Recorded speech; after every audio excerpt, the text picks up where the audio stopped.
పుట్టినరోజు ఈవేళ అంటే మాస తిరునక్షత్రం అంటారు. మహానుభావులైనటువంటి పెద్దల యొక్క విగ్రహాన్ని ఆవిష్కరించుకోవడం అనేది మన జీవితానికి ఆదర్శాన్ని వారు చూపించారు అనే కృతజ్ఞతతోటి కనుక అలాంటి గురువుల యొక్క శ్రీమూర్తిని మనం ఓ గురువారం నాడు ఆవిష్కరించుకుంటే అది మనకి శ్రేయోదాయకంగా ఉంటుంది అని ఈవేళ పెట్టుకుందామని అన్నాం. టైం చాలుతుందో చాలదో అని కొంచెం గాబరా పడ్డారు. కానీ సంకల్పం వారిది గట్టిది. చక్కగా ఆర్గనైజ్ చేశారు.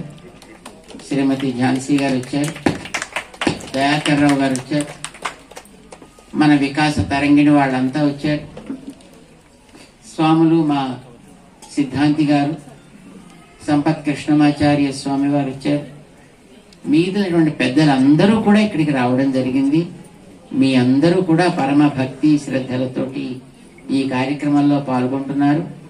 సూర్యుడు కూడా కాస్త అనుకూలంగా ఉన్నాడు, వాతావరణం బాగుంది. వరుణదేవుడు అనుకూలంగా ఉన్నాడు. జల్లు మన పెద్ద జల్లు కొట్టేసి మనందరినీ తడిపేయకుండా చక్కగా మన కార్యక్రమం జరుపుకోవడానికి వాతావరణాన్ని అనుకూలపరిచాడు. దేవతలు కూడా హర్షిస్తున్నారు ఈ కార్యక్రమాన్ని. పుష్పవృష్టి కురిసేది అంటుంటారు కదా, దేవదిందు దుందువులు మ్రోగుచున్నవి, పుష్పవృష్టి కురుస్తున్నది అంట.